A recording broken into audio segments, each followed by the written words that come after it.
So my mom texted me a few minutes ago about a bill that I usually cover for her that I forgot to pay this month, right? So I said, "Oh, I'll pay it right away." It's like $30. It's nothing, but it's something that I was like, "I'll sign you up for that and I'll pay for it." So I was like, "Oh, I'll pay for it right away." Now it's something that I've promised to do. She's just reminded me because she got the late notice or whatever, and she goes, "Thanks. I hope God returns it to you multiplied and a lot more than that, and with a lot of good health and goodness in your life." Subhanallah. Like what kind of Subhanallah. subhanallah? And like I owe her anyway. Yeah, subhanallah. It isn't that's what deeds are too, right? Yeah. It's like we got all this life. Allah gave us this life with with a million factors in it that had to come together at once, and we have all this stuff, and all we're giving back is 2.5% in sadaqah, zakah, right? 5 prayers a day. We're basically doing nothing, just acknowledging that He gave it to us, and then enjoying it, And what we get And- back for it. and we get rewarded for that. Subhanallah. So, أعوذ بالله من الشيطان الرجيم بسم الله الرحمن الرحيم اللهم صل على سيدنا محمد وآله وصحبه وسلم السلام عليكم ورحمة الله وبركاته. Alaikum salam wa rahmatullahi wa barakatuh. Welcome to the Safina Society podcast. How you guys doing? Alhamdulillah. I don't even Good. remember. Been a long time. Subhanallah. How was your guys' Eid? It was good and Eventful. yeah, actually I got a couple stories about the Qurbanis that we actually went out, and the last minute someone said, "Let's go have breakfast with so and so right after Salah." So we went. We had breakfast. The breakfast took a long time, right before the food got served. For the listeners who might not know, sunnah to not eat anything or drink anything before. Correct. So it's just, so the sunnah is that you go to Eid al-Adha on an empty stomach, not having eaten or drank, and then you eat after the Salah. So after Eid, we went out, and this took so long. And we were supposed to meet at like 12 noon at the masjid to go do the slaughtering. And so I realized it's like 11:50 and the food hasn't even arrived yet. SubhanAllah. So I'm going to be like an hour late. And I was an hour late. Okay. Now, I didn't know that Sammy told Alex to wait. He didn't. He said, "Are you gonna come with us?" And I Yeah. said, "I'll wait for Dr. Shadi and we'll roll together." Okay, so yeah, so Alex waited for me, and I'm sitting there, I'm rushing, I'm moving so quick, I'm an hour plus late. Right, I'm an hour plus late.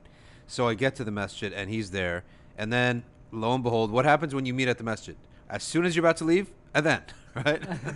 Right. So that's another half an hour. Sure, pray sunnahs, because once the adhan goes, it's haram to leave, right? Till when the adhan goes off. So we pray sunnahs, and we pray our fard. By this time, it's almost 2 o'clock. Right, it's almost 2 hours, and now Alex has to leave. 11 to 2 is 2 o'clock? Huh? It's 2 No. hours? Oh, We were meeting at 12. we were Oh, at okay, 12, okay, yeah. okay.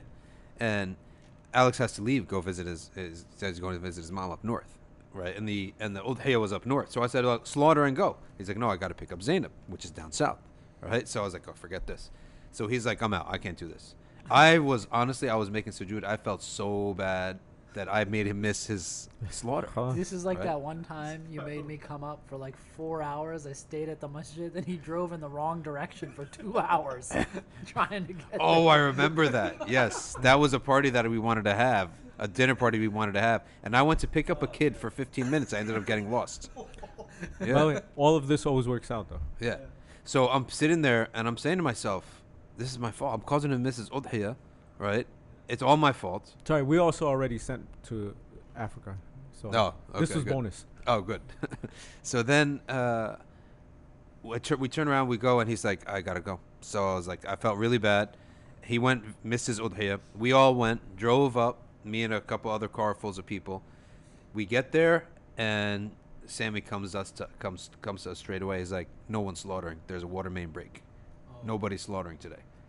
And we all just stood around doing nothing. And then I was like, wait a second, let me talk to Alex. At least he didn't miss anything, right?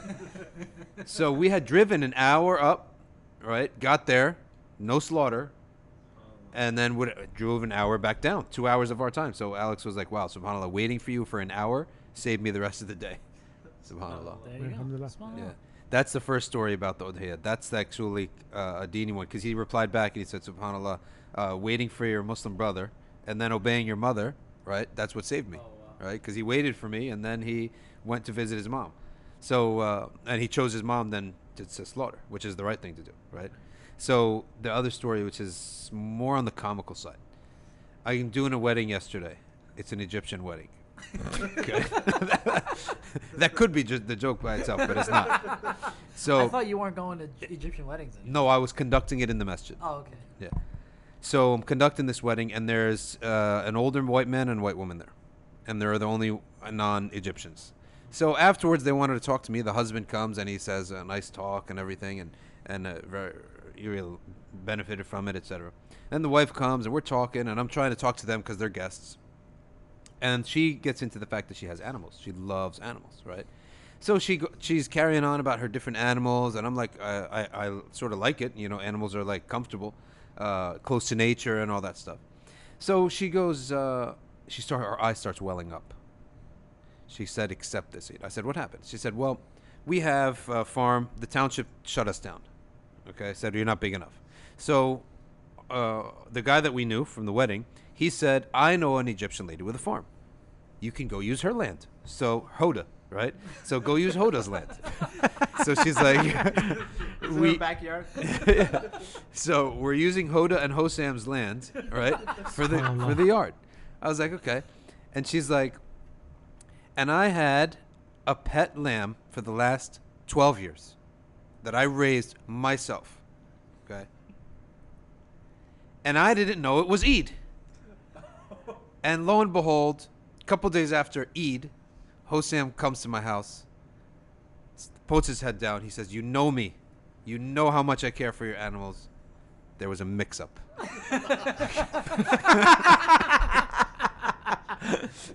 And your pet lamb was accidentally slaughtered. I mean, at this point, it's mutton, right? It's an Not- old it's sheep. an old sheep, right? So she is just eyes just bawling, right? And I'm like, and she's like, lambs, right? They are like babies. They know you. They talk. They come to you, right? You have to feed them twice a day when they're every 2 hours when they're the first month of birth, and then twice a day for the next 6 months. And they are very attachy to you, and they'll eat out of your hand, out of your pocket. And she said, this lamb, and her husband was like, yep, this lamb was in the kitchen all the time, in our house all the time, right? And, well, accidentally got slaughtered by the but the amazing thing was she took it in great stride. She didn't say, this is why we hate Islam and Muslims, right? She took it in stride. It's like she's actually a sign of a person who's met so many Muslims, right, and Egyptians that she can't generalize anymore. Yeah. There's a threshold, Yeah. right? Like we can't generalize certain people. When you meet so many of them, it won't even click in your mind to generalize, right? That's why no one generalizes on whites, because they're just, you see so many of them that you can't generalize. Whereas you can easily generalize Mexicans or someone else until you start mingling, right? I live amongst a lot of people that love like a certain, and I can generalize them anyway. And I see it all day, every day, and the generalizations. I can generalize 90% of Daisy. Now, I just want to do a quick housekeeping thing before we turn it over to Moeen. Some people are asking, where's all the recording and all the podcasting? The reason was we shut down for a good 2 months because I was basically in the cave redoing the whole Maliki textbook, right? And inshallah, we're actually finished now with the curriculum series. There's one more book of Tasawwuf. I could do it later though, but bi'idhnillah ta'ala, going forward, this year coming forward, you'll see all these books published and inshallah bundled in a curriculum series with exams for Muslim high schools, right? Alhamdulillah. So it's going to be a year out. It's going to take a year to edit it all, put it all in a format, blah, blah, blah, and write up exams, all that stuff. But that's the reason we were out. We're a multifaceted, Safina Society is multifaceted. We have live classes, right? At any given week, we have 4 classes going on live in the masjid. We got the podcast, the books, and the ArcView. I haven't done anything for ArcView for a while. Main reason, writing the books. So we have a multifaceted operation, and I think that's a good thing. I don't want to be just a blog, just a podcast. Sure. Right? Islam is about balance, and you get a balanced perspective, especially when you have an on-site center that you go to all the time. So that's a little housekeeping. Now we can turn it over to Moeen. So I think because you brought up the udhiyah, I find it really interesting that most people in the West, at least Muslims in the West, don't get the opportunity to do their own slaughter. I mean, I have never done it in the U.S. I've never actually done udhiyah properly on Eid ever in my life. You'd never slaughtered? No, not on Eid. I've have slaughtered an Okay, animal, yeah. but just not on Eid. Aren't you Hanafi? Right? Aren't you Hanafi? Why are you whispering that like as if like I'm a demon or something? I'm just saying. It's wajib for you guys, right? Yeah. Yeah. Which means it's sinful to leave it off without a purpose. For every No, adult in the so, household. So I just pay for it. Yeah. It's not that I don't do the udhiyah. I'm just saying I haven't physically Oh, okay. slaughtered the udhiyah. But I find it interesting that many folks in the Western world don't get this opportunity because, alhamdulillah, I've had the opportunity at least to slaughter when I've gone overseas. But I think having like this connection to the natural world and having like this Such a big connection deal. to nature is and animals and life as you take it, I think is extremely important. And the source origin of how I got talking to this woman about lambs is that I said I wanted to bring my a lamb for my kids, right? I just want them to see different animals. I want to have I bought them chicks before, right? And the chicks were around for a few days, and then we sent them off to Amali's little farm across this house next to the masjid. I wanted to bring him a lamb, and she said that she raised this lamb, and that's where she got into her story. She raised the lamb and feed it 2 times a day, blah blah blah, and then it was accidentally slaughtered on Eid. But closeness to nature, I think, is one of the sources of purification of fitra. And if I can say this, just from my own common sense, not as a scientific thing, mental disorders, right, would a lot of times grow in environments far from nature, right? Just to think about this. When you think of someone who is neurotic, do you think of him being out in nature? No. So just anecdotally, right? Being close to nature is very healthy for the human being. Now, Moeen's topic today had to do with this, right? Like why people are shooters, etc., blah, blah, blah. Why people are losing so much connection to life itself. We're losing connection to Earth, right? And that's one of the reasons. That's also it's also this idea of being able to see suffering, right, and sort of accept a certain level of pain into your life.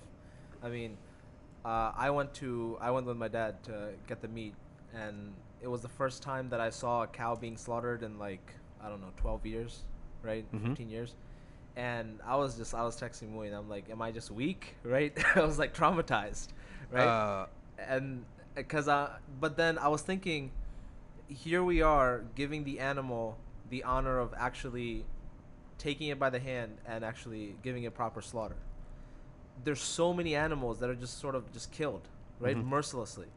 And I'm thinking to myself, there's so much pain that this animal is suffering, and so that I can eat the meat, right? And I feel like because so many people are disconnected from the food that they eat, like how the things that they're using come to them, they don't have the sense of like integration with the world. They feel so alone, right? You said something really important. By being close to nature, you witness a certain degree of pain and suffering, right? When you're close to nature, you're going to make analogies in life to what you see in the world, right? Now, when you live in a city far from that, where food comes to you, disconnected from its source, or you're always in abstraction, right? You're living, everything is abstract. Then nothing is actually connected to what its physical origin.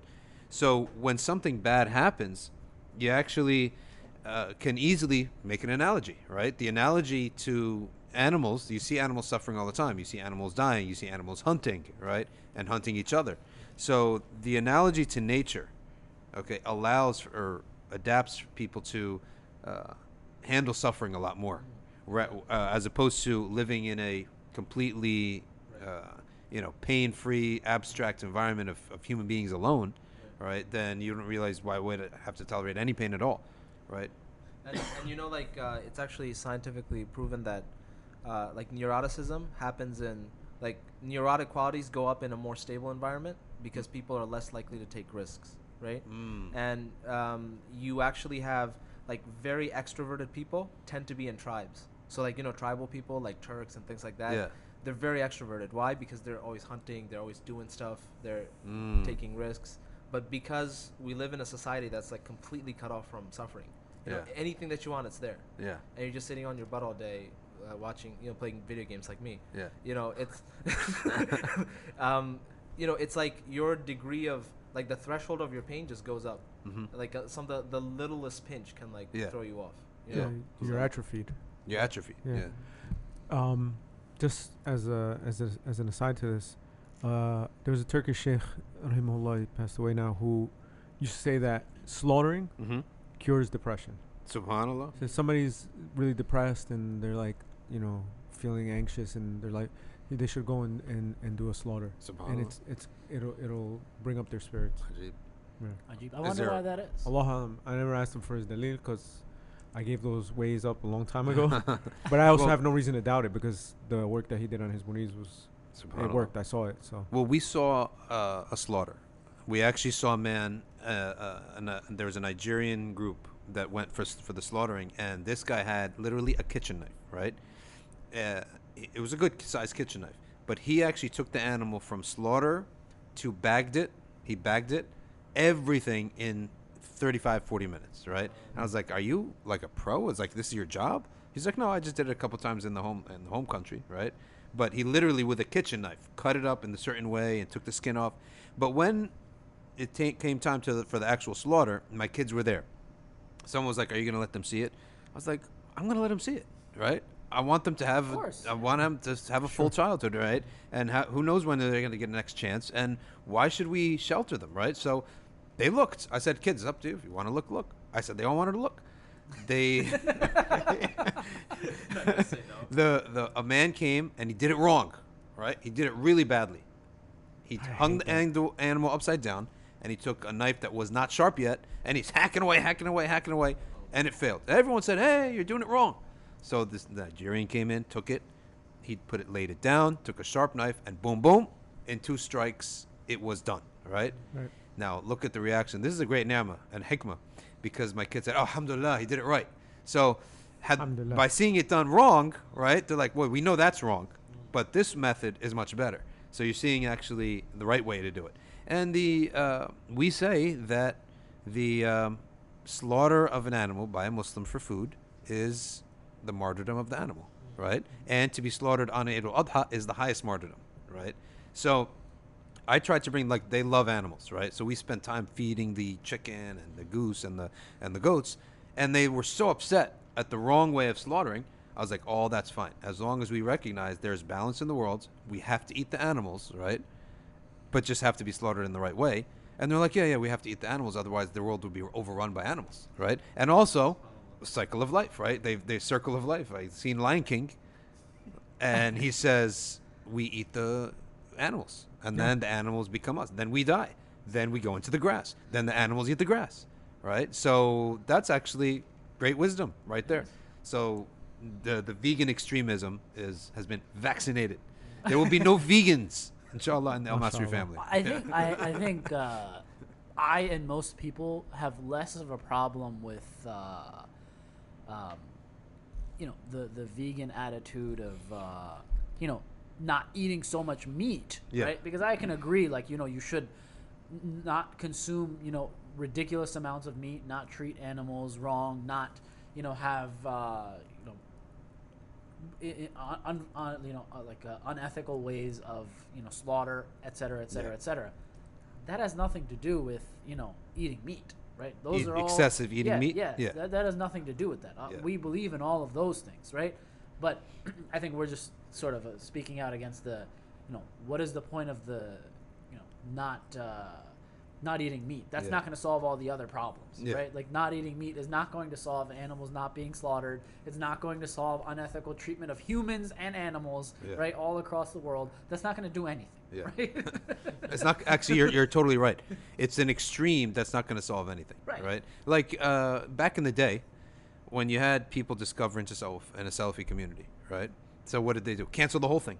You didn't solve anything because they're still going to want it, right? So the right way to do it is see what is accepted in the Sunnah, in the Sharia by the scholars, and allow that and disallow it, anything else. Like, go to the middle somehow. I mean, it's like the same people. We talk about this all the time, right?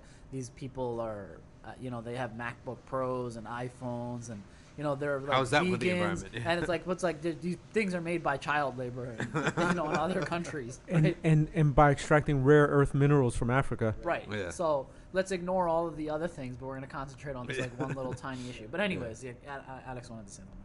I just want to be the actually guy. So Actually, actually, to Naz's point, when done correctly, as Dr. Shadi was pointing out, the animal suffers almost not at all. As soon as you cut those two veins, the animal passes out from lack of blood. Mm. So the rest of it doesn't actually feel, and any twitching and stuff is just muscle reaction. Actually, also, excessive meat eating is just an amorphous term that's undefined and undefinable. Excessive for whom, in what condition, in what situation. You're right. Also, that's a separate issue from animal suffering. You can eat meat 3 times a day, 7 days a week, and still not contribute to animal suffering or anything like that. I quote the athar of Abu Bakr Siddiq when he was seen during his khilafah carrying the firewood, and somebody said to him, "What do you do?" Omar radiallahu anhu said, "What are you doing?" And he said to Sayyidina Omar, "I have to work to feed my family." He said, "You're the Khalifa, what are you talking?" He said, "It's not enough." And he said, "We give you a sheep and X amount of dinars." He said, "I need a sheep and a half daily. Subhanallah. I need a sheep and a half, and I need a couple more dinars than what you're giving me." He has a Subhanallah. big family, Yeah. wives and children and Subhanallah. stuff like that, and host people. Yeah. But it was meat every day. Well, a couple things. Firstly, the Prophet ﷺ pointed to the cow as eating that meat was what he cautioned to, and the lamb is not considered the dangerous meat to eat in excess of. Sayyidina Imam Malik ate meat regularly, lamb regularly, like daily, Yeah. right? And he was someone who saw Rasulullah sallallahu alaihi wasallam every night. This is a very well-known statement about him. So he was. That's one thing. Second thing is, when we slaughtered, the man took out the organs, right, the guts, and put them in a bag. And then my kids ran to look at this, and they said, "What is that?" And it was like the stomach, the intestines, and the organs. And subhanallah, it was like it's clean. It's not a filthy thing, right? The organs on the inside of an animal, they're nice looking. It's like white. It's not something gruesome and They're very nasty. nutritious too. Yeah. But if you And buy a so- whole goat, isn't that what they give you at the butcher too? They'll give you all the other organs. Yeah, all everything. Yeah, they give you everything. And so the women there were some women there, they were vying for it. They said to the man, "We'll buy this bag from you." And they're like, "Baba, what are they going to do?" I said, "They empty it and fill it with rice, right? And then cook it, right? Deep fry it, right? We call it mumbar, right? So, but but the organs were really beautiful on the inside. It's not something like some nasty thing like guts and gore and stuff. If I may, Yeah. just quickly this is Ibn al-Qayyim in Tib an-Nawawi, talking about eating meat, and he says cow meat is cold, dry, heavy on the stomach, and produces black bilious blood, Yeah. which is a reference to pre-modern type of medicine that people understood that it causes like melancholy and depression and stuff. That is only suitable for hard workers. Eating cow meat excessively for those who are not used to it causes black bilious illness. The harm that meat causes will be neutralized when one eats it with spices, garlic, ginger, and cinnamon. The meat of fat calves is one of the best, mildest, and tastiest types of food. It is warm and wet, and if fully digested, provides good nutrition. So they were eating like grass-fed, very lean, hard. It was tough meat. The meat that we get today that's full of fat is actually Yeah. good for you. Okay, question 2. If you're in the desert or the mountains, like the Arabs or the Turks, okay, and you're traveling across the desert in the heat, and you need to stop to eat, what are you eating? You're eating meat. You're eating dates and meat, Yeah, right? dates and meat. Dried raisins, dates, Yeah, that's jerky. all you can have, right? And meat. Yeah. Because you can't have vegetables. There's no carb. What carbs are you going to have? What are you going to have, right? Yeah. I mean, also, I mean, it's a point to note here. Most like vegans aren't just like anti-meat just for the sake of being anti-meat. It's animal suffering. It's animal Yeah. suffering and like climate change and like a lot of other things, right? I'm sure if they were in like the past, like most vegans probably wouldn't be vegans, right? There were It's no because- vegans in the past. Yeah, it's Yeah. because Not of, possible. I mean, and I many points of theirs I agree with, right? There's like corporate greed, things like that. I mean, You shouldn't buy this is- industrial. You shouldn't buy industrial animals. This stuff has ruined the world, right? Yeah, that stuff's all fine. But there's another problem that we're going to come upon is that very soon, the bulk of meat in the market will be factory-produced meat from a drop of blood. Well, yeah. Well, that's Right. a whole other thing. Yeah. But we at home, we buy meat either from, farmers, or we buy that stuff that comes from Australia, which is like free range, organic, no hormones, processed by Muslims. Like we're not buying like anybody. By the way, the best argument for eating only halal meat is you can't eat this brutalized factory produced, hormone filled. And by the way, you shouldn't also just go to your local like corny local butcher shop where they're buying meat at auction that's been treated this way, Yeah. raised on hormones and drugs and antibiotics, mistreated, harmed, and then they just say Bismillah Allahu Akbar right before they slaughter it. Yeah. It's halal, but it's not tayyib. I had one thing more that I wrote down I wanted to get to. You said stability produces neurosis. It produces atrophy of certain nerves, right? And people are unable to handle situations. And I actually find that if you look at all over the Quran, if you look at all over the Seerah, the messengers, if you look at all over human nature, or and human history, you're going to find the great value in conflict. There's a great value in conflict. Conflict is very important, right? And I never shy away from a valid conflict. Okay? We will all get stronger from a valid conflict. Yeah. I'm not saying like stupid, like David Portnoy stupidity conflict, right? I'm talking about a valid conflict, Right, right? Where there's a point to be made, and it will ruffle feathers and get everyone upset. I'm telling you, over the long term, you'll find that, number one, if you find solutions to the conflict, that's the one thing. Secondly, everyone involved will get stronger, right? People will get stronger with conflict. And conflict causes people to look into matters they never would have looked at before, right? So you always got to think about that. The existence of that type of rough and tumble is good for people, right? As long as it has a purpose, Yeah. not just for the sake of It's it. the benefit of being uncompromising, right? Yeah, uncompromising. Because if you start to get into nuance and I see your point and I hear what you're saying, and maybe like the problem with that is that it gives an opening for innovative idea, for innovation. Yeah. It really does give an opening for the innovation. There should be no nuance and clear cut things. Yeah. Khalas, this is what it is and that's what it is. Like the example we were given with the sheikh in Jordan who Yeah. walks into a house, sees the picture on the wall of the grandfather, turns around and walks out. Assalamu alaikum. Yeah. I don't want to talk about it.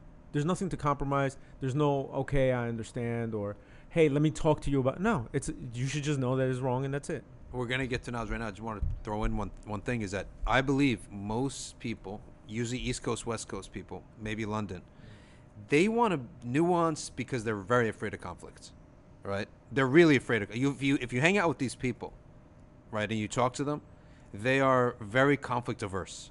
They're very cowardly, very conflict averse, okay? And they have no enemies, right? But they have no principles either, right? So they have nothing to stand for, and they have no one to stand against. But they're very conflict averse. Just recently, somebody, some famous actress was complaining about how the left, like all this call out culture and cancel culture, the left is doing it to themselves more than they're doing it to like their opponents. So like, it's because of this, right? If you're always trying to be agreeable, Yeah.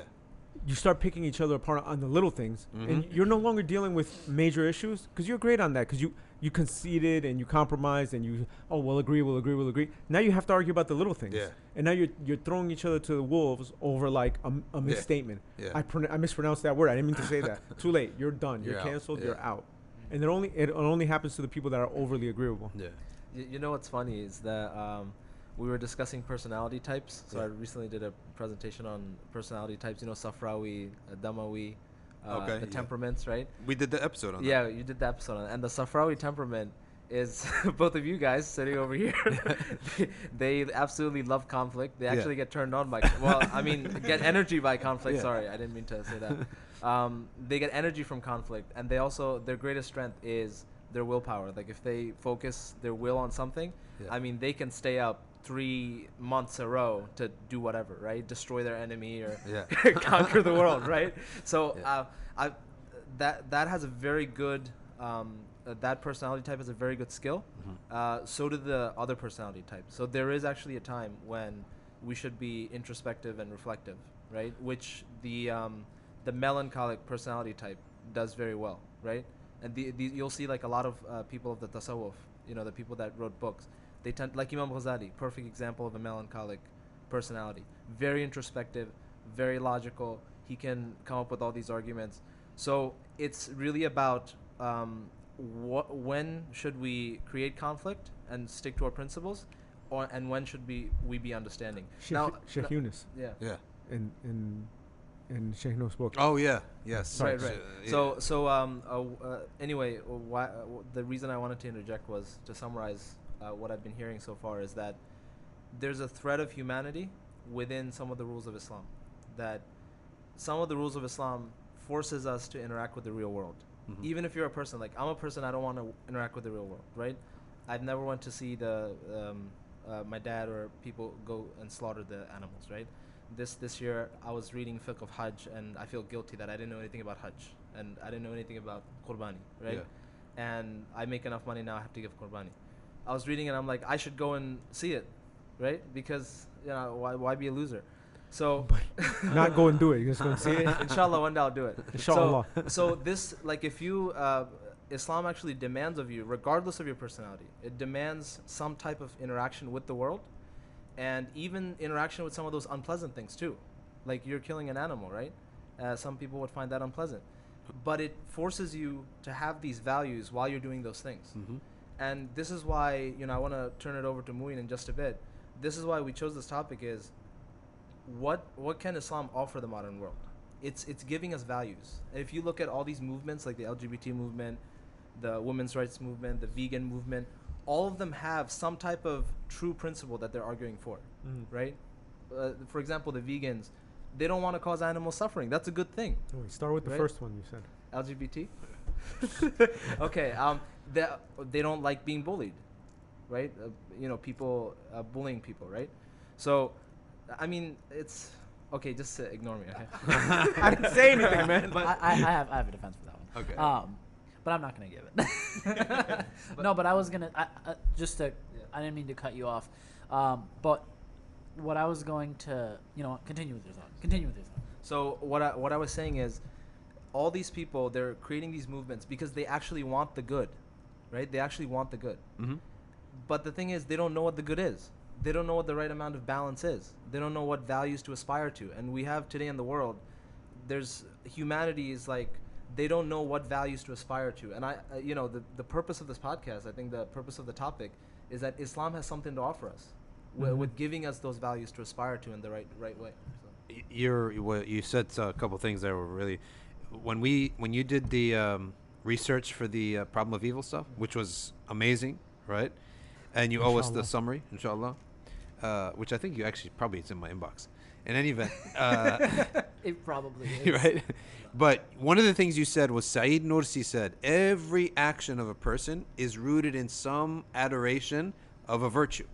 So you said, for example, the zani, the man who commits zina, he does adore the beauty of the creation, right? He's just doing it in the wrong way, right? And that Islam comes to say what you have in you, we can also offer in the right way, connected to people, family and community, and connected to all other virtues. Yeah, you said that, right? So, for example, even a violent person, someone who loves violence. Well, in Islam, we do have a place for violence. Like, there are righteous wars. There are wars that can be fought, right, for good value, for good reason, right? So those types of people, they have a place. But you're going to be put into a system which gives it a value, but also will give you value on everything else. Because once you come into Islam, you're going to find yourself, whether you like it or not, you're going to live a balanced life, right? And you're going to be connected to the earth and to people and to spirituality and to past and future. Past meaning our lineages and our prophets of the past, and the future being akhirah. So that's a huge point, and it also leads into what Mu'in was bringing on what are the values that Islam brings. Yeah. So I think the next topic that I wanted to get into is it connects with this last topic of connecting with the natural world, because I think a lot of that angst that we feel today has one to do with this disconnection from the natural world, but I want to talk in general about the amount of violence that's taking place around the world, especially let's talk more localized in America. Yeah. Because almost every week or 2 weeks now we hear of a mass shooting or a violent act that takes place, and now I mean it almost feels it's scary. Like you walk into the mall and something could happen. So and that's how generally people feel nowadays, right? Yeah.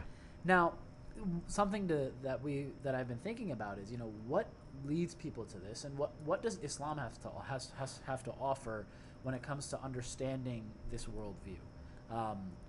I think I want to talk about this idea of this general angst that people have about the world, which I think eventually the problems that exist, that's what leads to people, becoming these mass shooters, right? It's the modern world that we live in, and I want to touch on those topics. But I think there is this general feeling that most people have in society today, that there's something wrong with the world, that there's something going on. How do we deal with this? And what is truly a life worth living? So I'm going to offer an alternate take than maybe most people have on this, which is, number one, crime and violent crime is way down. It's way down over the last 20 years. It's down over the last 40 years. It's down over the last 100 years. And it's continually shrinking. It's actually less violent. There's less violence. Yeah. There's the rate of violence is lower, and it's lower every year. What we do have is an increase in these random, incidents of people going off and killing a bunch of people. And it's not just mass shootings. You look at China, where there's firearms are virtually banned. You have mass stabbings and slashings. Like, there is something going on in the world where it fits the hadith about Akhir Zaman, right? Which is one of the signs is that there will be killing. It'll be widespread. And the person doing the killing and the person being killed, neither of them will know why. This is what we're talking about right now. So that's a real thing that's happening. But I think that overall, the media focus on so-called mass shootings and, the random nature of it, because there used to be a lot more violence, but there used to be some rhyme and reason to it. People used to kill people that they knew. Yeah. Or fight with people that they knew, or or they used to have a purpose for it, robbing people, or taking something, or whatever it was, right? Revenge. Now it's just random, and it's that kind of stuff is crazy. I think we also there's when we talk about mass shootings, especially in America, man, there's a real underlying and an undercurrent of just like total elitist racist garbage. This is the epitome of, I don't care about other people getting killed, poor people, black people, Hispanic people, immigrants. I don't care about those people dying in America from gun violence. What I care about is the infinitesimally small percentage chance that somebody might shoot up my kid's school. I live in the suburbs and I make good money and I send my kids to the school and I want them to be safe and protected from all that. I don't care about these people in Chicago and in New York and in LA and in the ghettos of America. I don't care about those people at all. Let them keep shooting each other. The reason I want gun control is because I want to protect little Billy. And the media supports this. They go, oh my gosh, it's so random, and it could be a movie theater or a church or a school. It's every single weekend in Chicago, and nobody talks about it. And if they were serious, they would be talking about handguns, not about rifles, which, AR-15s or so-called assault rifles, which kill less people than hammers and clubs every year. Right? Handguns are the majority of it. There's something on average every year around 11 to 12,000 murders with firearms. Close to 8,500 of those every year are gang-related or drug-related. So you take those off the table. Then there you have this 3,000 to 4,000, the vast majority of which are still committed among people who are in bar fights or some kind of domestic thing or whatever the reason is. So it's not random. And then you have this really small number of random ones, and this is all that we care about. Yeah. It's all we care about because it's the special people. Yeah. It's the people that are doing well, and it's the people that the media goes, look how beautiful these children are, and they're being killed. I can't. Yeah. I have no patience for that. Sorry, go ahead. It's not that I want to disagree with you on that. Please do. The only point is that I think these killings are special in their horrific nature, right? I think it's unprecedented that you would ever find. The only place you would find people like this in history is like mercenaries, like roving bands of mercenaries when states are falling apart and people are killing each other and there's famine, right? And they still probably were doing it to eat. Exactly. That's what I mean. There's some external cause. Now, here's this guy sitting in his mom's basement, radicalized by 4chan. Yeah. Now, what can push you to that depth of like darkness to like kill children and like videotape it and put it on YouTube? Like one of the things we were discussing and that puzzled me is that you would never find the worst mobster that would think it's okay to go into a school and shoot up children. That's which is amazing. So subhanallah, like this is something that I'm confused about, and I'm asking not as a sort of pejorative Sure. insult towards whites. I'm actually curious. I have no idea what's going on in America. Except for the first guy in Connecticut that started this craze off in 2012, I think it was. Shooting up schools and children being killed, it's being done by their peers, almost exclusively. So there's not like adults that are going to schools to shoot children specifically, except for that one case. That guy was, and you know that guy was probably among the worst of them. For the most part, when you see that a school was shot, it's somebody that was a student or was just recently a student at that school. So he has beef with those people specifically. As far as the rest of these random killings, when people go to movie theaters or you know a bar or whatever it is, right? I mean, you answered your own question when you said they're radicalized by 4chan and the crazy stuff that they're seeing, and you know this is pure evil. Yeah, this is Iblis. Like people don't believe in the devil anymore. Yeah. Shaitan exists. I mean, one of the guys in one of the not so long ago ones, the one in I think it was Ohio or something.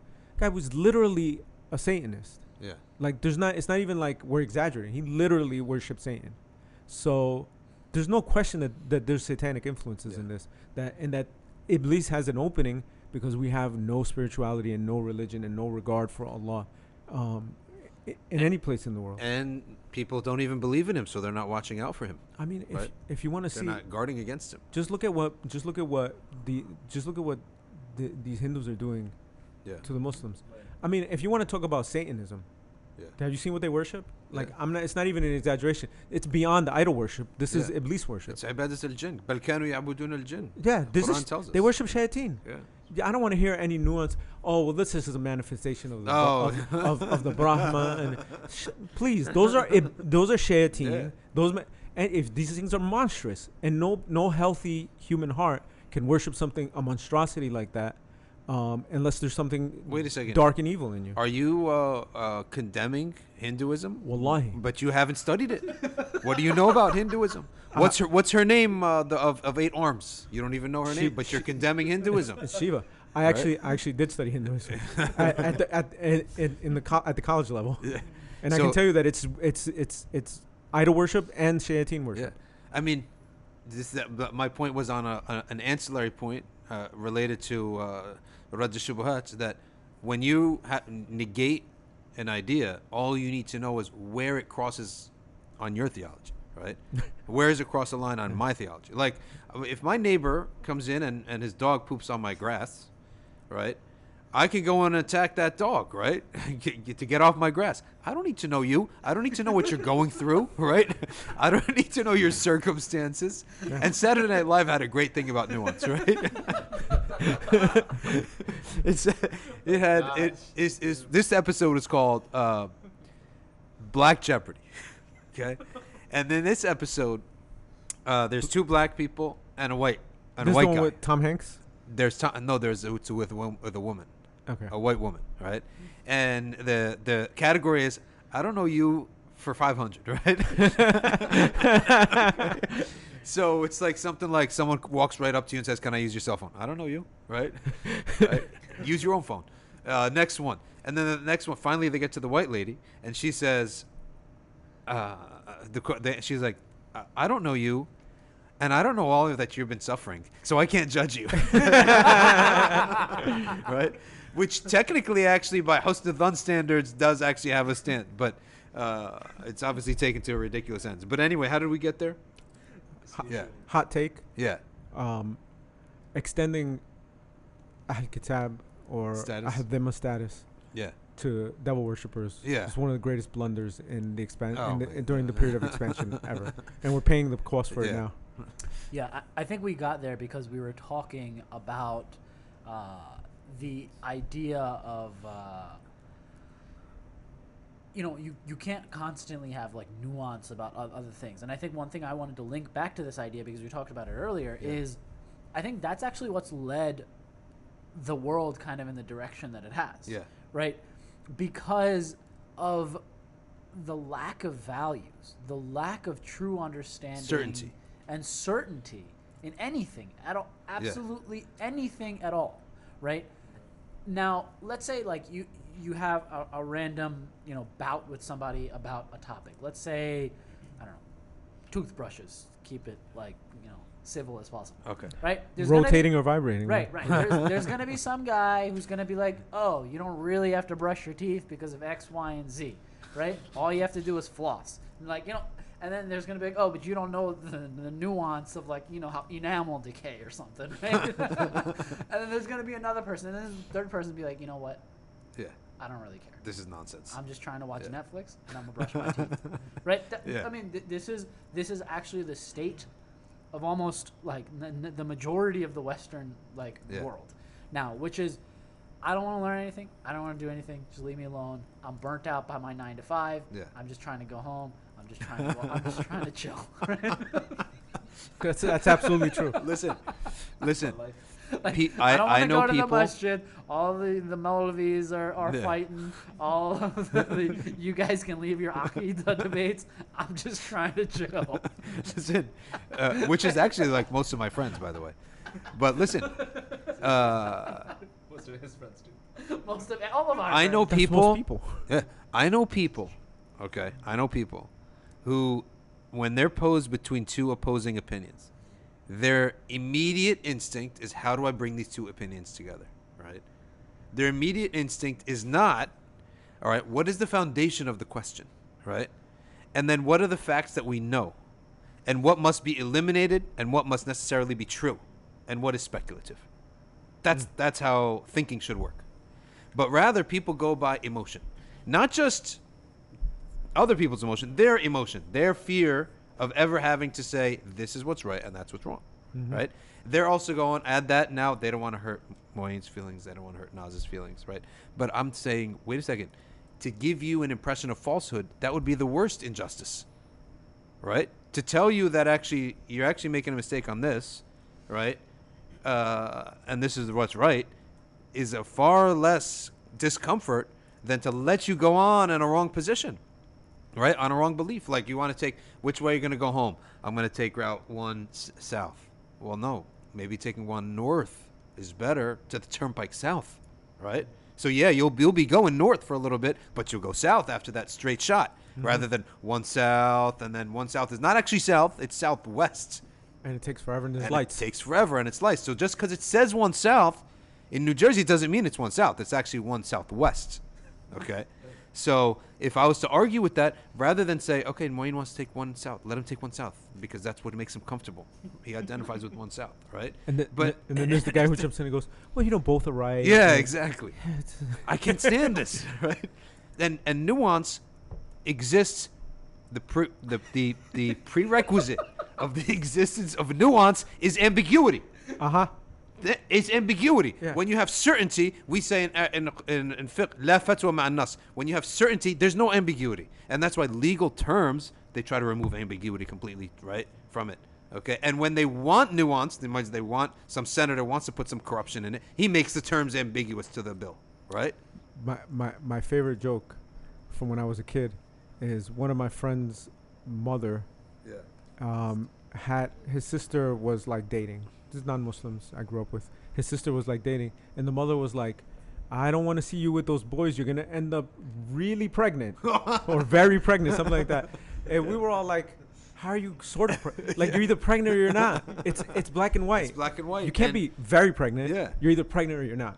And what would you say the bulk of things in the world are mutually exclusive? It's going to be one or the other. It Like, is. are you at work or not? Right?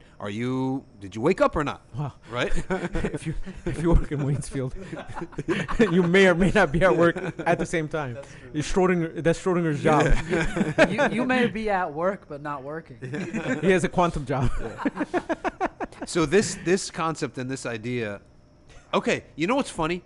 Be nuanced. But the fact that you're accusing someone of not being nuanced, you're very black and white about that. Like, you guys are nuanced, but this is not nuanced. That's a black and white, right? That's very black and white. Whereas, so if you're in the thing itself, yeah.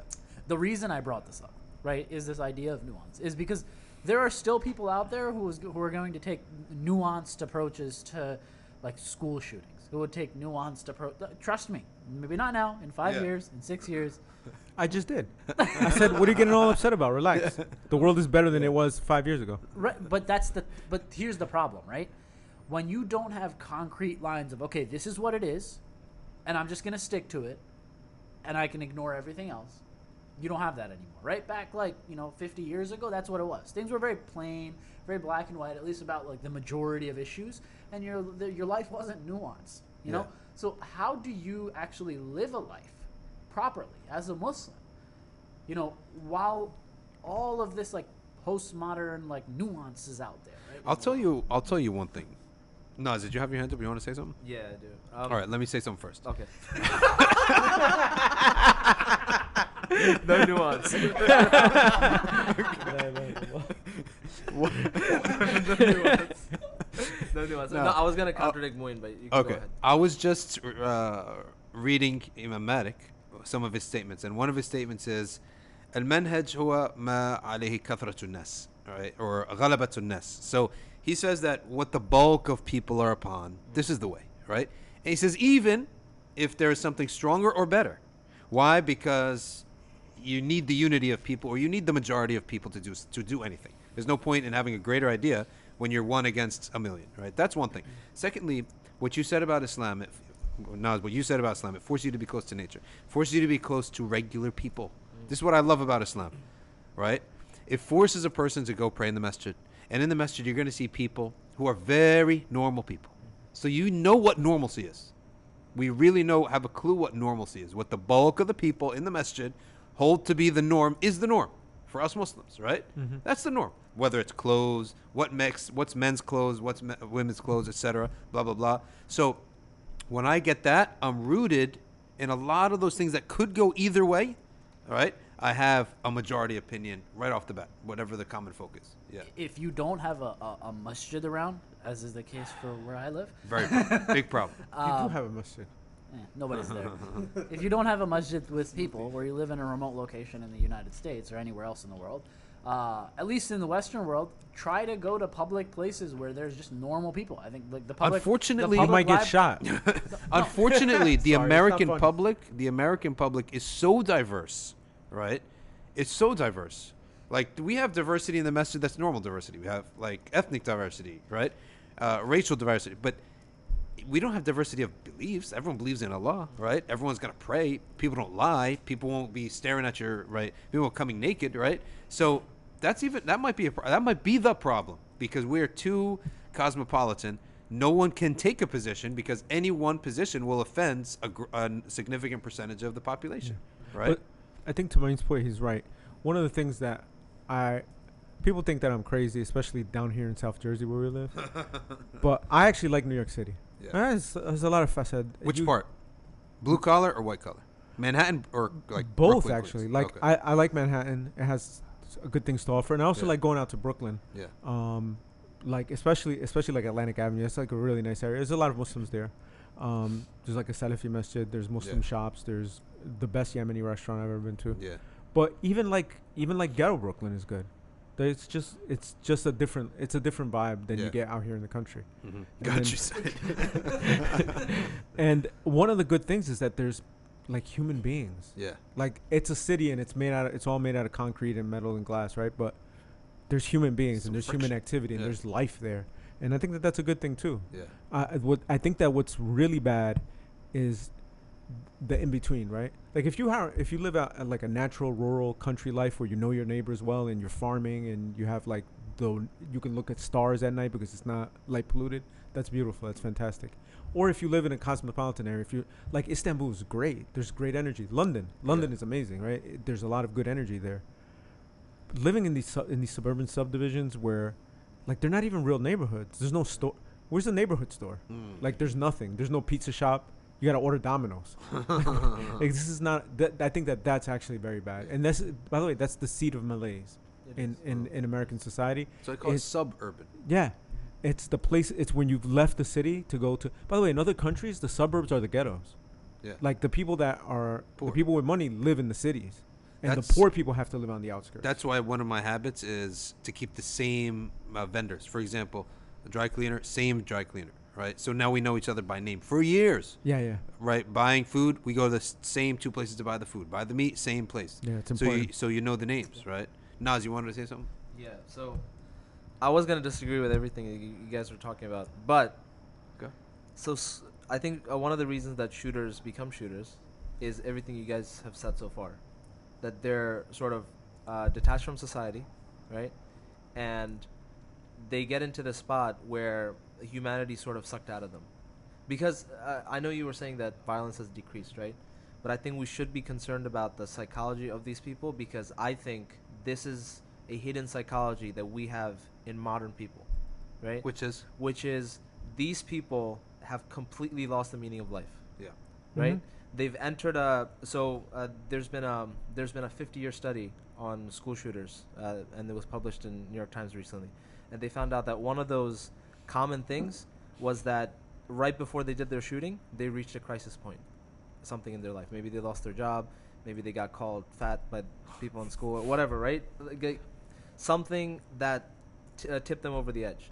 Now, if you have contact with people in your community, like if you have human contact, you get a certain sympathy for other human beings.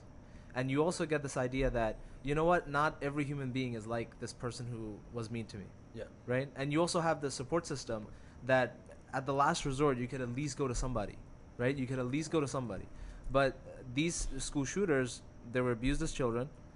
They reached some crisis point in their life, and there was nothing stopping them from getting a weapon.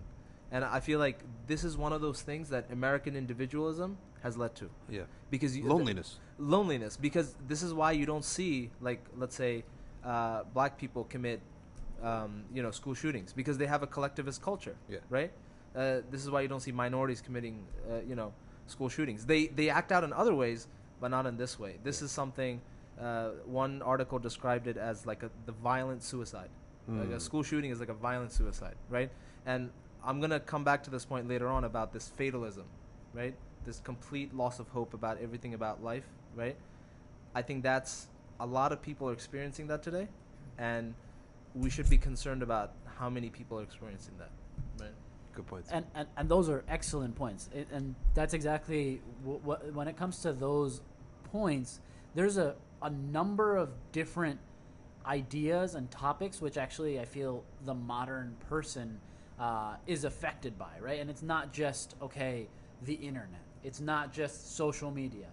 It's those plus things like the economy, right? It's things like corporate greed. It's things like, broken families. It's things like, even things such as, secular liberalism and not believing in, for example, the proliferation of the belief of evolution. When you're no longer believing that, you were created from an entity outside and you came directly from this earth, right? And you weren't fashioned. When you're just a piece of flesh, when you're just nothing, then you have this growth of people actually believing in speciesism.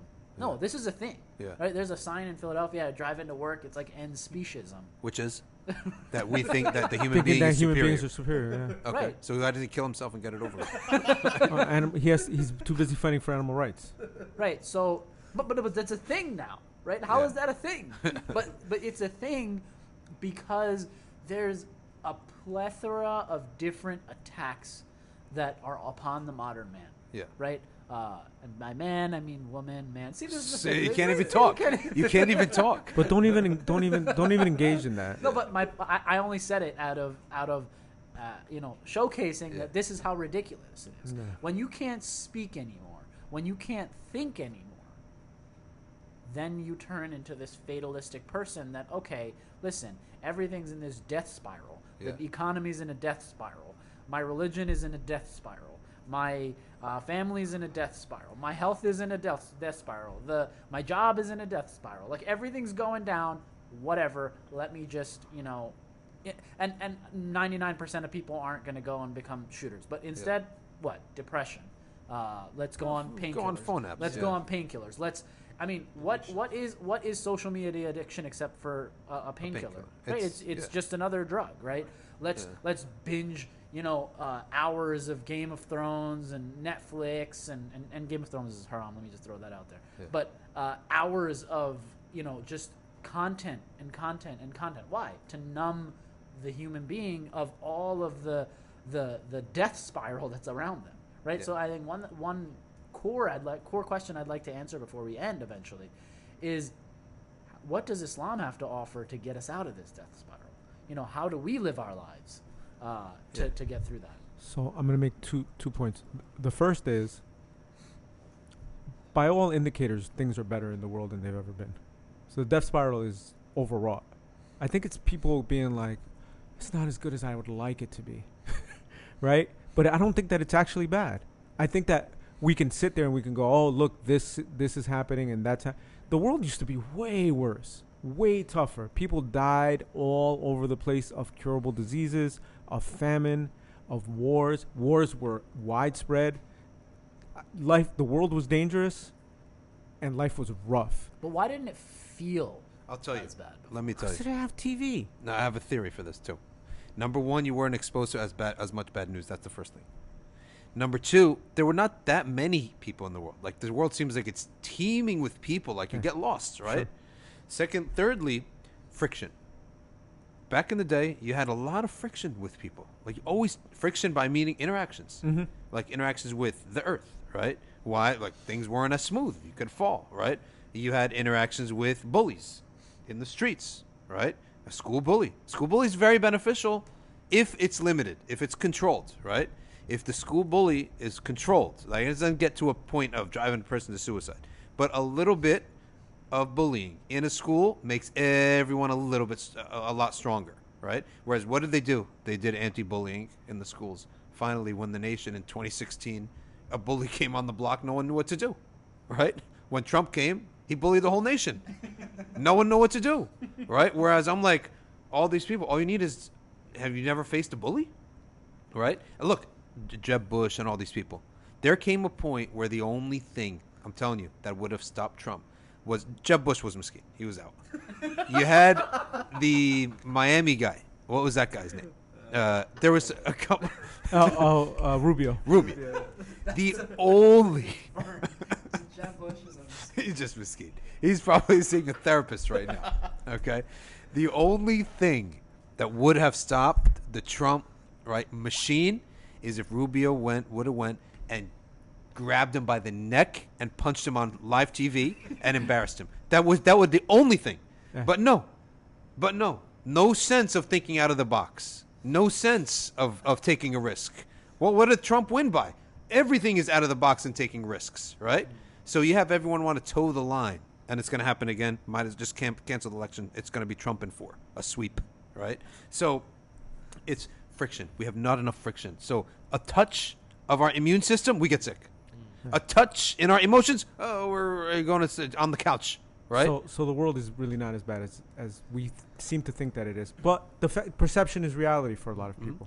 Yeah. So I'm going to Good. disagree with that because, yes, you're right. From a materialistic point of view, the world is not bad. It's abundant, luxury. but this is right? what people are complaining about. No, I understand. But one of the things we have to understand is human beings have two parts, body and soul. Mm-hmm. We've created a world where it's a paradise for bodies, but there's nothing for the soul. Totally true. And one of the reasons why people are suffering so much today is this phenomenon of the nuclear man. And I'm going to define what that means. Before the nuclear age, before no. Before World War II, right? This is why I want to say I disagreed earlier. There was a lot of certainty. In fact, what got us into this situation is a lot of certainty. The British Empire, so modernism is a philosophical movement that incorporated the British Empire.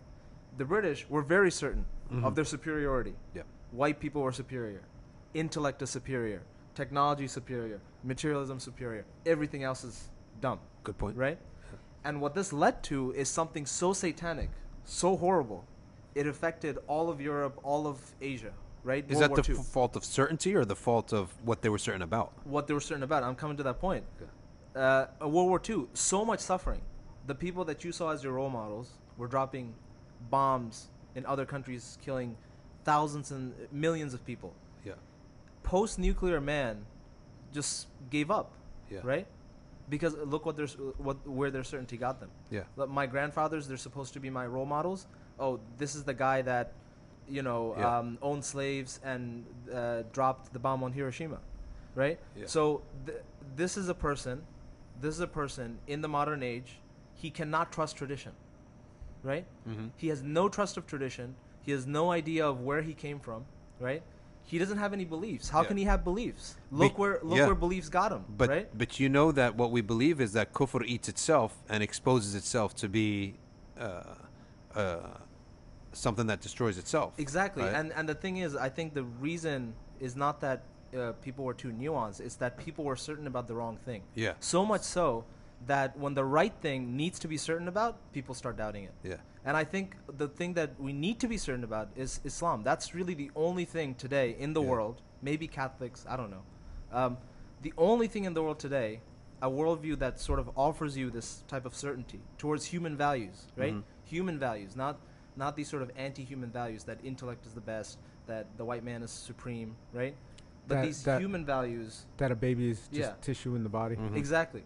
So if we can, and the reason people are suffering today is because they don't have those things to be certain about. One of Right. the most amazing things about about Islam is as I'm writing this book of fiqh, I had to consult marriage lawyers, because when you're in the chapter of marriage and divorce, you have to know what's the relevant situations in your area, right? I had to consult certain businessmen on the nature of contracts. What are the certain terms? Because we have babul buyur. I had to contact certain people about the nature of the throats of animals when we have to do slaughter, right? Like, what's going on here? I had to contact people on inheritance, because we have inheritance law. I had to delve into books on dreams and dream interpretation. And I'm like, subhanAllah, when you study fiqh, you will study every facet of life. I had to delve into governance, right? Because there's a chapter on what makes the Khalifa legitimate, right? What is a sound rebellion? What is an unsound rebellion? When can you ever rebel, right? So there's some politics there, right? Governance and philosophy of politics, in a sense. So one of the beauties of it is when you're talking about what is the value that Islam offers, and I'm sitting here like, all this is in 100, 200 pages, right? So you're getting touching the base. So nobody's fully ignorant. You're not totally ignorant on one field. You do have a sense, right? You're integrated with life. Yeah, you're integrated. Everything is one. You know what's beautiful about that too, is that it's just giving you the facts. Yeah. This is the ruling. Yeah. There, no nuance, no discussion, no philosophy, no theory. Yeah, this is the This is the Let rule. me explain to you why. This Yeah. is we've done the homework, right? Uh-huh. I've done the Yeah, homework, the and fuqaha this have is done this is the fiqh, this is the ruling, and this is the fatwa on it. Yeah. I actually find it very interesting that across the world, there are now large right-wing movements, right? I find it very interesting, right? Because there is clearly, as people feel this general angst around the world, Yeah. right? Especially in the Western world. When I say the around the world, I do literally mean around the world, because it's just Western culture propagated all over the world, right? Yeah. Even Muslim countries. Yeah, even in Muslim countries. And because, I find it very interesting that there are these like right-wing extremist movements Yeah. all across the world, right? And the reason why I find it interesting is because there is this understanding of people have that something is weird about the world and we need to fix these definitions. Maybe going all the way to the right is the wrong philosophy. However, that doesn't mean that, swaying to the left is the right philosophy, right? sure. It's Well- it's coming to this understanding of what is a definition, Yeah. what are true values, and I think going to just the basic principles of Islam can give you that. And one of the things is that when you said that people look at so much nuance, so much blah, blah, blah, no one knows what's what, everything's weird, let me just go and watch TV and sit on my couch and don't bother me, right? That is one element. I was going to tell you that there's another avenue people can go, and that is to say, no, there are things that are true and there are things that are certain, right? That's the other way. And so what you described is probably the bulk of people, but also what I'm describing is the origins of this right wing thing. Then the right wing being that they're going to grab onto what they know is certain. Because whenever there's turmoil, the right thing to say is, what are the facts? What is absolutely certain, right? And let's stick to that and build upon that, right? And stick to that if all we have to. Now, if you're in America, and what basically the right wing is, when they say what are the facts, they're going to give you a whole ridiculous list of things we don't agree with, right? But the idea, the concept of let's go back to what we know is history, is tradition, right? Let's go on. Let's go. Let's stick to what we know and what our fathers went. We would say let's stick to what our deen says, right? What our book says. So that's why when I react and when we react to this stuff with say what's certain, this is certain, right? This nonsense cannot continue. That's why they call us the liberal types of Muslims. They call us the alt-right. Yeah, alt bros. Alt bros. Oh yeah. The Ach, right? The alt-right instead of the alt-right or the alt bros. But see, we're not. But that. I'm we're getting a not T-shirt that. made. We're not that. We're not that, but what the reason they see similarity is because the right wing people are saying this is how life is, and we're also saying this is what truth is, right? Now we're basing it on book and sunnah and majority scholarship, right? Dominant opinions, but they're obviously just basing it upon their forefathers. That's the difference. But the similarity is the reaction to this, right? Crazy world is to say there's got to be something true, and we got to build on that. So, continuing on my earlier point, it's true that things are objectively, in the material sense, much better. And in the spiritual sense, they're disastrous. And those two things go hand in hand. In fact, I was just passing around that picture, and I posted it on Twitter recently. It was a Pew survey of people who say that religion plays a very big role in their life, and it's literally a mirror image of where there's material wealth. So those who have more have less religion in their life, right? So while it's objectively true that materially things are better, it's also true that people feel, their perception is that, oh man, things are getting worse. And all that is anxiety. It's a fear of loss. This is why Loss the of alt-right, stuff. the alt-right, or the right-wing movements, the nationalist movements, the separatist movements, the anti-immigrant movements that are on the rise in Europe are a result of a fear of loss. Yeah. And people are fearing loss because they have no confidence that what they have and what they care about, the material, that it's going to last at all. Mm-hmm. And this is 100% the result of losing faith, losing iman, right? So what Islam has to offer the world more than anything is a sense of security, and it's a sense of understanding what is valuable and what isn't. Now, I'm not saying Muslims understand what's valuable and what's not. It's clear that a lot of Muslims don't, but Islam gives you that.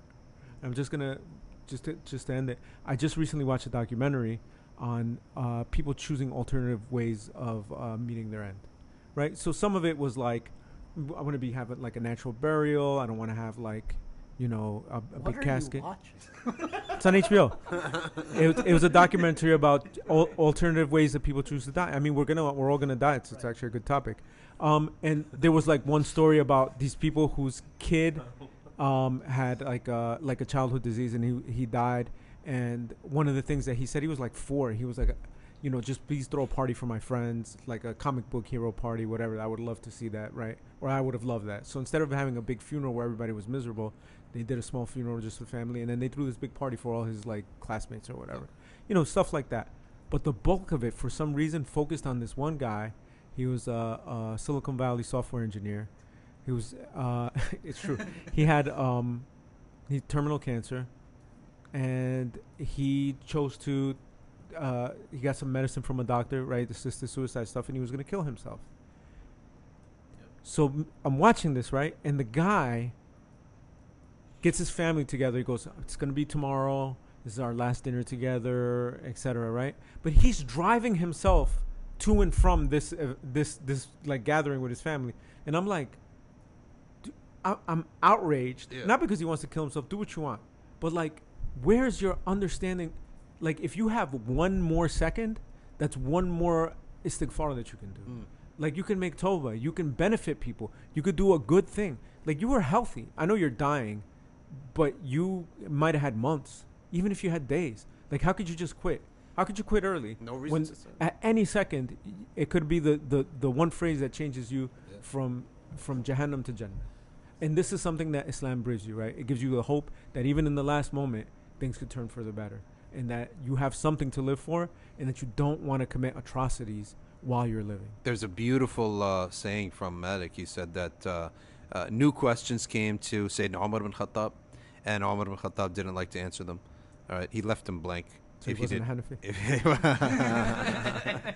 And this was actually very important on the issue of nuance, is that Umar Malik said that I saw the elders of Medina who were tabi'een and tabi'ats and tabi'in and very older tabi'in too. He said that none of them liked to go into the depth of issues and sparse up masail, right? Bihad ta'ammuq, right? In this detail that you are all in, right? They didn't like this, right? If it was in the book of Allah haram, they said haram. If it was not in the book of Allah and they felt it was haram, they said we don't like it. They didn't even use the word haram. We don't like it, right? We don't do it. So they kept things simple, and he talks about that. But then to the point that you said, he said that Umar bin Khattab never once asked for death, okay, except once when he was afraid that he would lose his way, right? That he would not be on the straight path. Other than that, Umar loved to stay in the world. كان يحب البقاء في الدنيا, right? It's an amazing statement. It's like, it's not what you would expect from someone of Jannah, right? Let's all leave and be dreamy and I'm not good and let's just go to Akhirah. No, he wanted to stay in this world and act. And the Prophet ﷺ, when two brothers died, the good brother died first, right? There are two Muslims. One was very righteous. The other was a regular common Muslim, right? So they said the good brother died, and then 6 months later the other brother died. So when in passing conversation, one man said there's a very virtuous brother, right? And then his other brother died 6 months later. And the Prophet ﷺ said, well, don't say that. How do you know that his salah and the one Ramadan that he had, that his brother did not have, for 6 months he had salah, and one Ramadan? How do you know that didn't surpass him? How much? 6 months of 6 months of salah. Yeah. Last thing I wanted to say was that you were saying.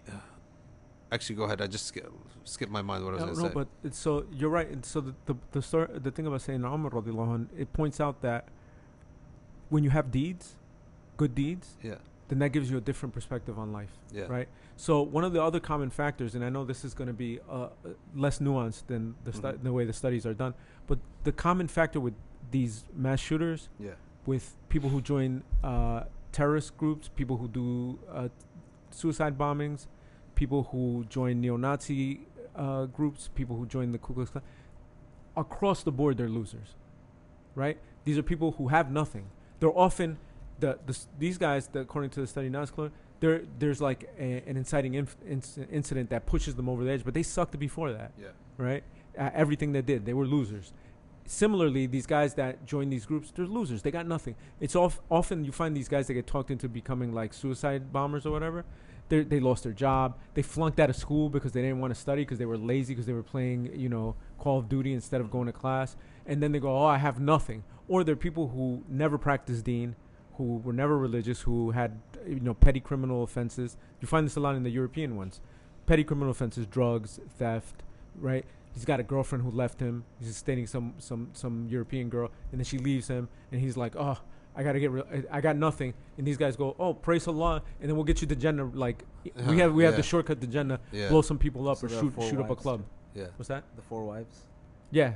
No, 72. 72. Sorry. 72, yeah. Homie. Wow. I'm short. I'm a rookie.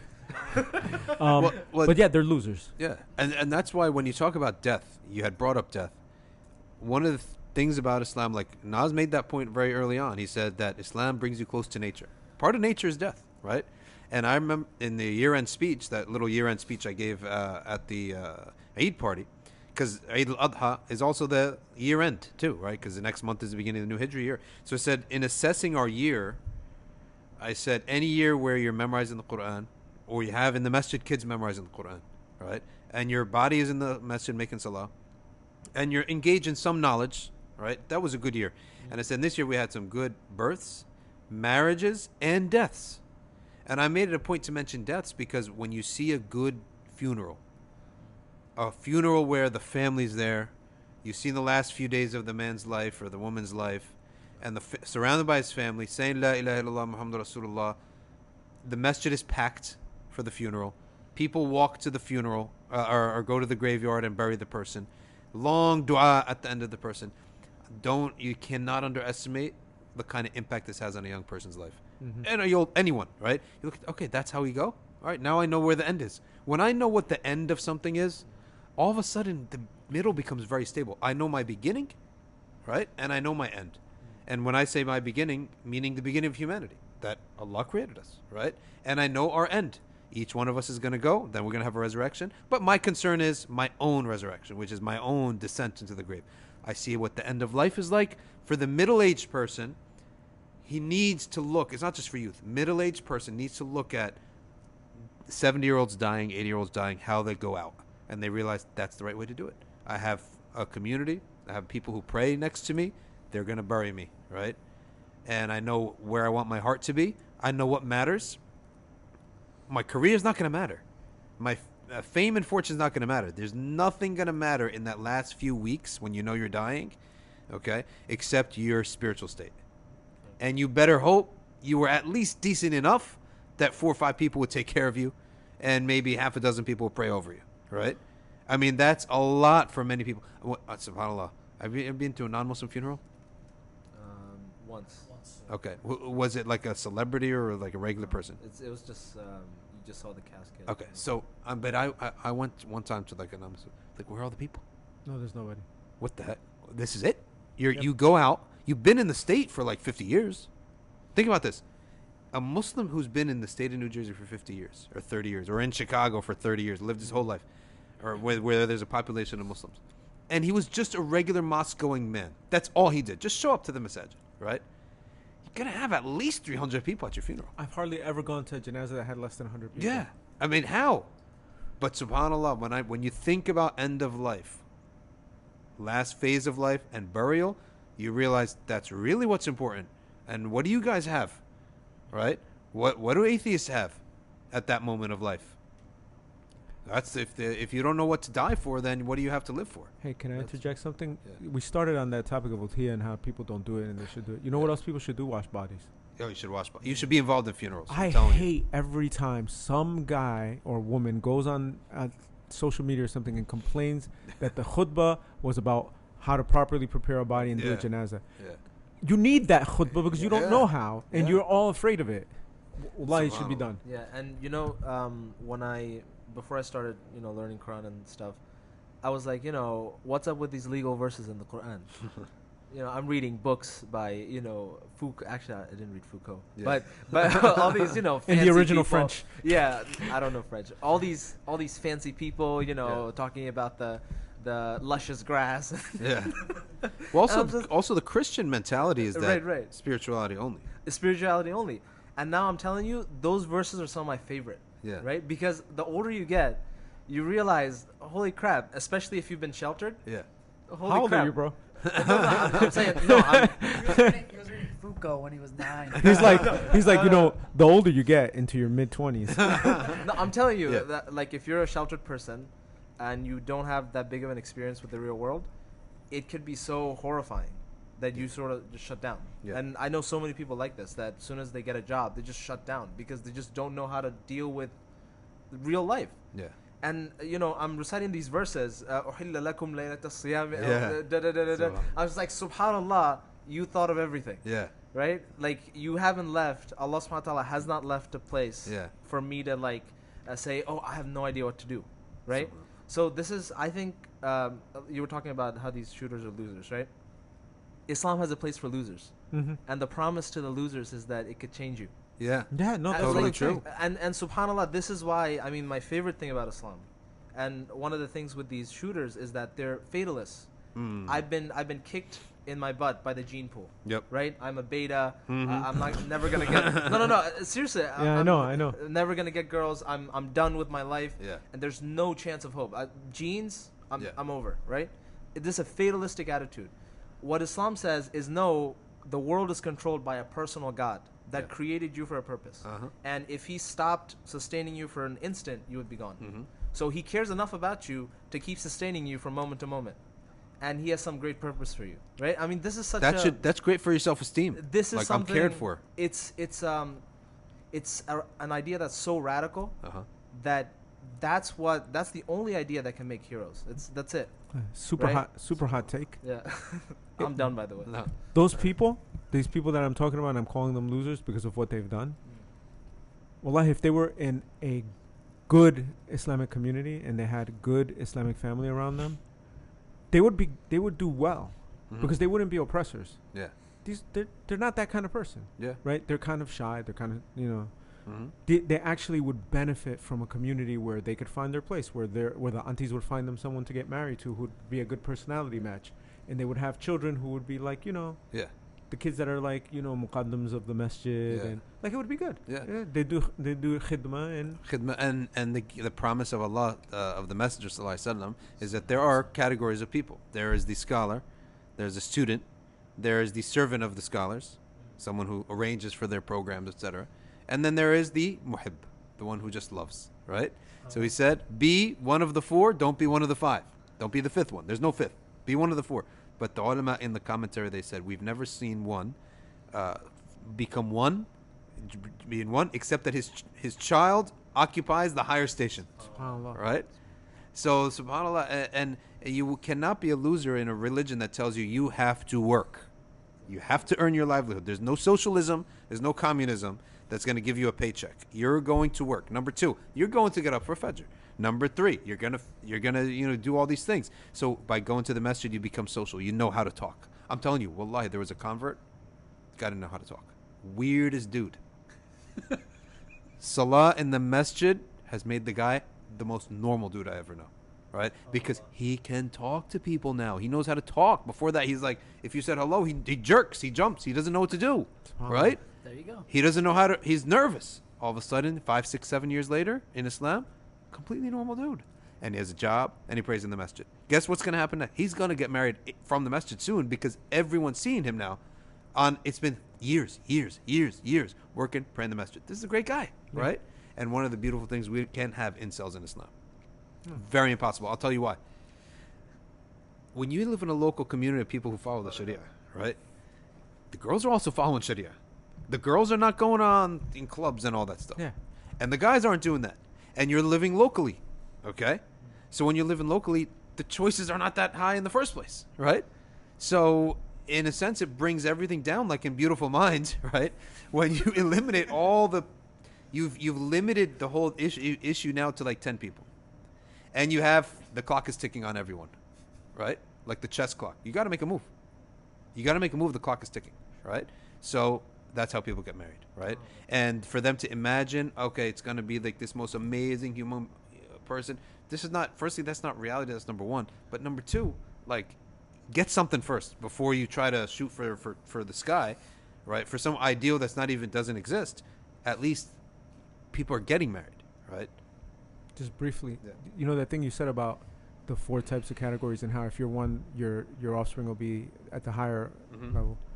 Imam Malik's grandfather, student Subhanallah. of the Sahaba, he's a tabi, Yeah. right? And student of big Sahaba, Yeah. Ibn Omar, Mm-hmm. Aisha. Subhanallah. Yeah. He had a daughter. She married his student, somebody who was a student of her father. Yeah. He was a student. He wasn't a scholar, but he was Yeah. a student of knowledge. And then that produced Imam Malik. Unbelievable. And Subhanallah. I just want to say one more thing, that what everything that we've been talking about values, right? Somebody could say, okay, just make up a list of values and just follow them, right? Mhm. These are very nice things we're Yeah. talking about. Make a list and follow them. Good point. But the thing is that we follow things with personality. Yes. Personal relationships motivate us the most. Like if Mhm. you love somebody, you're willing to, climb a fence, kill a pig, whatever. Yeah. You're willing to do crazy things, right? When you're in a group. No. When you love somebody. Okay, when you love somebody, for okay, their yeah. safety, whatever it is. Yeah. But that's not the same if you believe in some type of an abstract thing, right? If you believe in some type of abstract thing. Oh, you're right. Yes. So the Yeah. amazing thing about Islam is that not only do you have this personal relationship with God, Yeah. you have a personal relationship with the Prophet of Sallallahu Alaihi Wasallam. Yeah. Sallallahu. And you have this example of, look, I'm not the first one doing this. Somebody's done it before, right? And I'm telling you, like, to me, when I reflect on the seerah, the biggest miracle that he's a prophet Yeah. is that somebody could endure that much trauma Mhm. and still have that magnanimous heart. Yeah. It's impossible. Like if you read histories, Yeah. read histories of generals, these big people, there's always skeletons in the closet. There's always this coping mechanism that they have. They're crazy. Yeah. Right? The Prophet ﷺ, the more you study him, subhanallah, right? Yeah. SubhanAllah. So it's this love that keeps you motivated And not to only pursue that, that value. not Yeah. only that, because someone may say, well, the Prophet ﷺ was so far away, and yes, it is a person, but it's so far off. What we have is living examples too. But I know more about Rasulullah sallallahu alaihi Yeah. wasallam than I do about my grandfather. Yeah, true. Like, And you have the Prophet, peace be upon him, and you have a living chain. And that's what we are. That's what we have. We have a living chain. So if you weren't inspired, and how many times we sit around gathering and talk about the shiukh of our century, right? And tell the stories of, and this is very important. Many people say, oh, why would you talk about the shiukh of today when you have the sahaba? Well, because, yes, they were pure in the past and the greater example. But this is more moving. To talk about a living person is more effective. Like what a friend, a living source is more effective to move you than anything else. also, right? you wouldn't say that if you've ever met a scholar. That's true, and you wouldn't like say an that. actual scholar. Yeah, The greatest defense I have against that now is like, dude, even the money speaks. Why does Disney do remakes of older films? yeah, Right? That's Why true. does anybody do a Yeah. remake of an older film or an older show? Yeah, Because people want to see the modern interpretation. yeah, exactly. Right? I mean, when you want to hear the stories of the awliya, right? Yeah, Of course, you want to hear the stories of the Sahaba, but you're not going to connect, at the same level as you are with someone, if From you hear that 1970. if your neighbor is a wali, Yeah. obviously you're going to connect Yeah. with that person a lot more than hearing about somebody from the Yeah. 1500s, right? it moves you more. Right. Yeah, So I think the second thing I was going to say I forgot, but since I was waiting, but the first thing I wanted to say is, for a long time I used to think and wonder, is the love that many people have for Islam, rooted in nostalgia, right? Is it just like rooted in this like love of the past, good love question. of things that have happened, or and as I grow older and as I learn more about the deen, right, it's not the love of the past, it's the love of what Islam brings into your life in the present, right, which connects you to the past, Yeah. is what makes it great, right? So it's not really a sense of nostalgia, because you could remove all of the past, Yeah.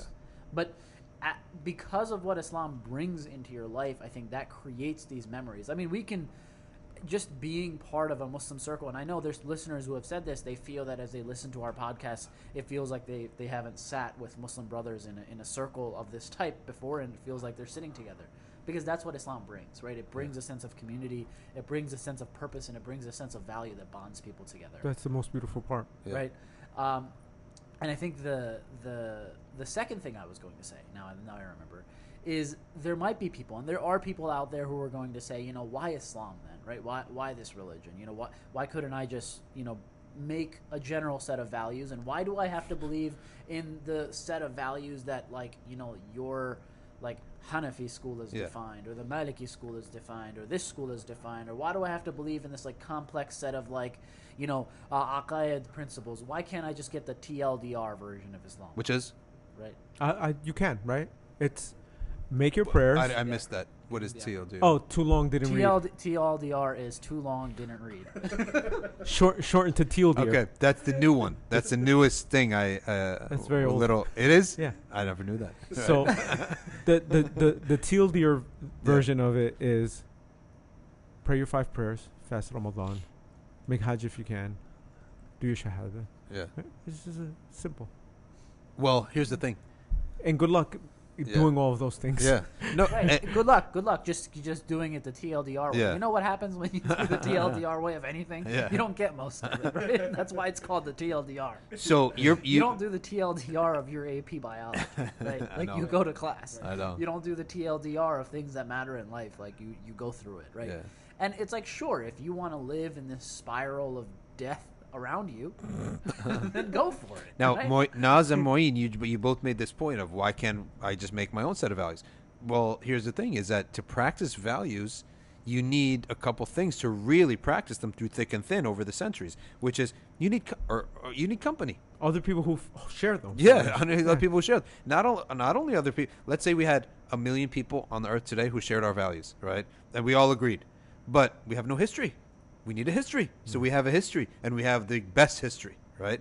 There's no ummah that has a history like Ummah of Islam. No. That's guaranteed, right? Neither no nationality, no ethnicity, because they share the same morals as we do. People talk about American values. First of all, they've changed a lot since the beginning of America, and it's still only been 200 Yeah, years. it's only been 200 years. They have like 5 history professors per university on studying 200 years of American history. But you need a history. You need rootedness in something sacred, because what happens if half the group says, let's change them? We can't change certain things. Qat'i. Right? That's what I said. Someone asked me, what is qat'i with 10 T's? Right? I saw you. Someone wrote that. Okay. Qat'i, which means explicit, cannot be changed. And by the way, what makes something part of Aqidah? That is in the Quran. That is qat'i. It doesn't have to be anything else than that. Right?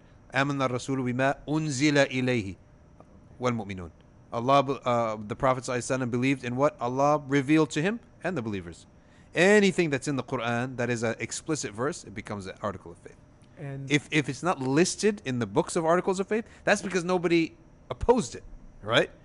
So they didn't need to list it. or mutawatir. Or something that is mutawatir. Mutawatir. Yeah, for example, one of the things that puts someone outside of Islam, which is what is the definition of Islam, is that if the whole ummah has accepted something by tawatur, even if it has zero textual evidence, like what? The location of the Kaaba. Where's that textual evidence for that? If someone says to you, actually, no, I have discovered by scientific evidence that the Kaaba was actually 500 feet to the left. Udhiya and then alternate burial. Right? Exactly. So these people, there is tawatur, right? There is tawatur and ijma' and certain things that are not necessarily in the text.